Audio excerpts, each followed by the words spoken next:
जावेद अख्तर और मुफ्ती इस्माइल वाली मेरी पिछली वीडियो पर लोगों ने काफ़ी सारे सवाल पूछे, जिनमें से कुछ सवाल ऐसे थे कि जो कि जावेद साहब ने भी मुफ्ती इस्माइल से पूछे थे और कमेंट में लोगों ने मुझसे पूछे हैं। जिसमें सबसे पहला सवाल है कि अगर गॉड है तो वो इतने सारे क्राइम दुनिया में होने क्यों देता है, क्यों वो जेनोसाइड और रेप जैसे क्राइम्स को पहले ही नहीं रोक सकता। और दूसरा सवाल था, अगर साइंस गॉड को प्रूफ करने के लिए करेक्ट टूल नहीं है तो गॉड को प्रूफ करने के लिए करेक्ट टूल क्या है।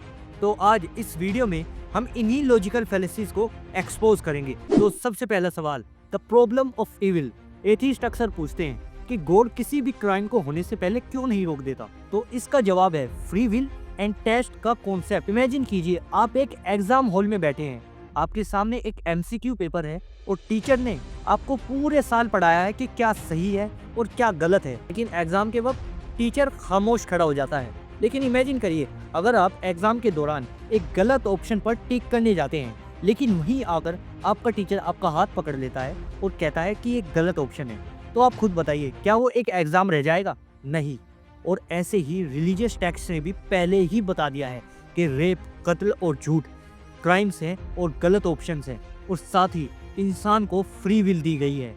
अगर गॉड इंसान का किसी भी क्राइम करने से पहले हाथ पकड़ ले तो वो इंसान एक रोबोट बनकर रह जाएगा, ना कि एक मोरल एजेंट। टेस्ट तभी वैलिड है जब आपको सही और गलत करने की दोनों की आज़ादी दी जाए, ताकि बाद में रिजल्ट इंसाफ के साथ दिया जा सके। खैर, अब आते हैं अपने दूसरे सवाल पर, जो कमेंट्स में बहुत ज़्यादा पूछा गया कि अगर साइंस एक करेक्ट टूल नहीं है तो करेक्ट टूल क्या है गॉड को जानने के लिए। तो यहाँ पर मेरा जवाब है कि साइंस हमें सिर्फ प्रोसेस बताती है, ना कि रीजन। लेकिन दुनिया में हर चीज साइंस से थोड़ी चलती है, कुछ चीजों में लॉजिक भी चलता है। फॉर एग्जाम्पल 2 और 2 4 ही होते हैं, इसे किसी लैब में टेस्ट करके प्रूव करने की जरूरत नहीं है, ये लॉजिकली सेल्फ एविडेंट है। एक एग्जाम्पल लेते हैं आपके मोबाइल का। क्या कोई भी इंटेलिजेंट ह्यूमन ये कहेगा कि ये फोन बिलियन ट्रिलियन ईयर्स से मिट्टी में पड़े कांच प्लास्टिक से खुद ब खुद मिलकर बन गया? नहीं, क्योंकि इसके पीछे एक इंजीनियरिंग लॉजिक, एक डिजाइन और एक सॉफ्टवेयर है। तो अब आप खुद ही बताइए, जब एक छोटा सा फोन खुद ब खुद वजूद में नहीं आ सकता तो इतना बड़ा और इतना कॉम्प्लेक्स यूनिवर्स जिसमें हर चीज परफेक्ट है, वो खुद ब खुद कैसे वजूद में आ सकता है? तो लॉजिक कहता है where there is a design there must be a designer. खैर, अब आते हैं अपने सबसे मेन सवाल पर कि अगर गॉड एक है तो दुनिया में इतने सारे रिलीजन क्यों हैं, और रिलीजन के नाम पर ही एक दूसरे को क्यों मार रहे हैं? तो इसका सबसे बेहतर एग्जाम्पल है कॉन्स्टिट्यूशन।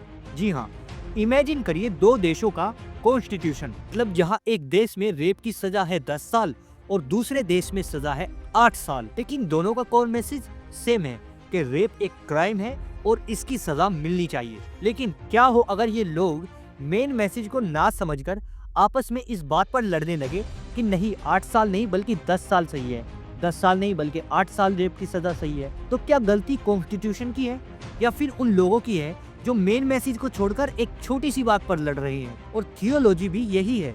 आज इस दुनिया में हर मेजर रिलीजन का कोर मैसेज सेम है, इंसानियत, सच्चाई और खुदा की इबादत। बल्कि गलती उन लोगों की है जो एक छोटे से डिफरेंस की वजह से आपस में लड़ते हैं और नफरत फैलाते हैं। तो कंक्लूजन साफ है, इस दुनिया में बुराई इसलिए है ताकि आपकी अच्छाई का टेस्ट लिया जा सके, और गॉड को जानने के लिए आंखों की नहीं लॉजिक की जरूरत है।